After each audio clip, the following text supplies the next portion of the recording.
Au nom de Dieu, le tout miséricordieux, le très miséricordieux. Louange à Dieu, Seigneur de l'univers. Chers frères, recevez mes salutations les plus chaleureuses et soyez les bienvenus. Dans l'épisode précédent, après avoir terminé les règles générales qui régissent le système de l'orthographe coranique,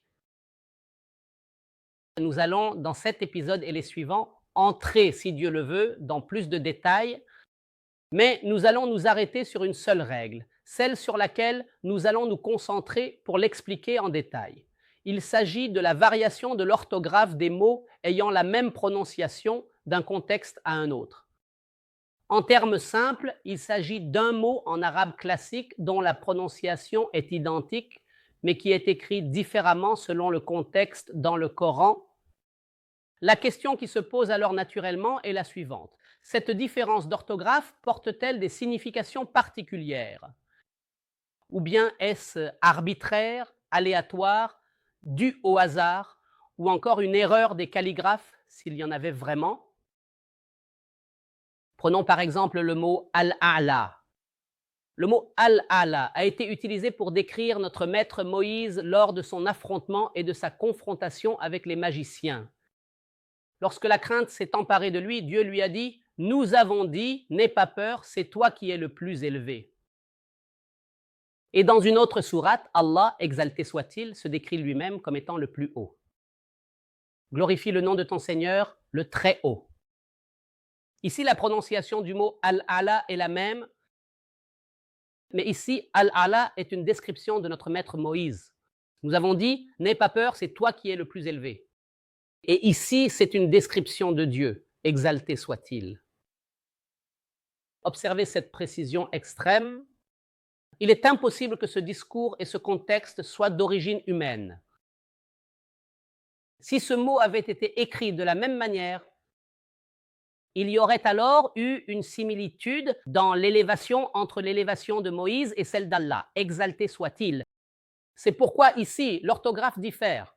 Si tu regardes le mot Al-A'la, qui a été utilisé pour décrire Moïse, tu trouveras un signe d'alif khanjariya sur l'alif maksoura, ce qui indique que cette élévation est limitée et restreinte. Il s'agit de l'élévation de Moïse dans ce duel ou ce débat face aux magiciens. Mais ce n'est pas une élévation absolue, tandis que le mot Al-A'la, lorsqu'il est utilisé pour décrire Allah, tu remarqueras que l'alif maksoura n'a aucun signe dessus.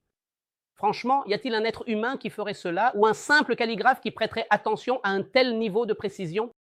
Où en sommes-nous maintenant? Entrons maintenant dans l'explication et le sens. Ceci n'est qu'un exemple pour que nous comprenions ce que signifie la différence dans l'écriture de mots qui se prononcent de la même façon. Maintenant, dans cette règle, nous allons, comme nous allons le voir, aborder les différences de lettres, par exemple l'ajout d'une lettre parfois et sa suppression à d'autres moments. Allah a dit dans la sourate Taha, « Ce jour-là, ils suivront l'appelant sans dévier et les voix s'abaisseront devant le tout miséricordieux et tu n'entendras alors qu'un murmure. » Le mot « les voix », ici tu trouveras l'alif écrit.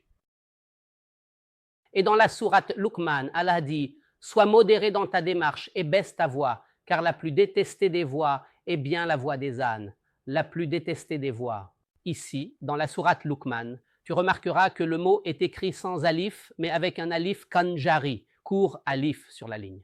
Quelle est la différence entre les voix des ânes et les voix qui se sont tues devant le miséricordieux au jour du jugement? Où se trouve la différence de signification? Nous ne sommes pas ici pour expliquer. L'explication viendra plus tard. Nous sommes ici pour que le cher spectateur s'arrête sur l'orthographe. Qu'est-ce que l'orthographe? En quoi le dessin est-il différent? De même, la parole d'Allah, regarde comment ils t'ont proposé des paraboles et ils se sont égarés, ils ne peuvent trouver de chemin. Sourate Al-Isra 48. Tu trouveras l'alif dans le mot al-amthal, les paraboles, clairement écrit. Et la même construction linguistique de ce verset, tu la trouveras dans la sourate Al-Furqan.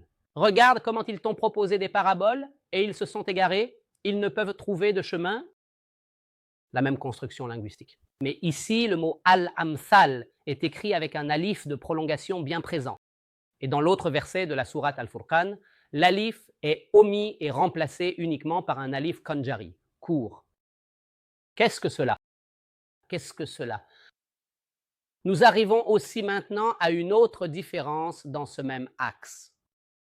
La transformation du hamza ou de l'alif en waw. Dieu, exalté soit-il, a dit « À lui appartient l'invocation de la vérité. Ceux qu'ils invoquent en dehors de lui ne leur répondent en rien, sauf comme celui qui tend ses paumes vers l'eau pour qu'elle atteigne sa bouche, mais elle ne l'atteint jamais. L'invocation des mécréants n'est qu'égarement. » Le mot « doua » ici est écrit avec un alif de prolongation bien présent et un hamza sur la ligne. Et l'invocation des mécréants n'est qu'égarement. Regardons l'autre verset. Ils dirent « Est-ce que vos messagers ne vous apportaient pas les preuves évidentes ?» Ils dirent « Oui, bien sûr. » Ils dirent « Invoquez donc, mais l'invocation des mécréants n'est qu'égarement. » Ici, le mot « doua » diffère dans son orthographe de la première occurrence. Cette fois, le hamza est placé sur un waw. Par exemple, le mot « al-du'afa », les faibles, apparaît 4 fois dans le Coran. Dans 2 passages, on trouve le hamza sur la ligne. Et dans 2 autres passages, le hamza est sur un waw. Lorsque le hamza est écrit sur un waw, cela décrit la faiblesse dans l'au-delà, qu'Allah nous en préserve. Et lorsque l'alif est écrite sur la ligne, cela décrit la faiblesse dans ce bas monde. Consultez les versets. En réalité, ce sujet est vaste dans le Coran et ne peut être limité. Nous sommes ici pour exposer ou transmettre l'information et la source de l'idée aux chers spectateurs. L'alif s'est également transformée en waw. Elle dit « Ô notable, donnez-moi votre avis sur mon affaire. Je ne déciderai rien avant que vous ne soyez témoin. » La reine de Saba, ô notable. Nous remarquons que l'alif est sur un waw. L'alif est sur un waw. Mais si nous regardons le mot « al-mala » chez le roi dans la sourate Youssouf, et le roi dit « Je vois 7 vaches grasses que mangent 7 maigres, et 7 épis verts et d'autres desséchés.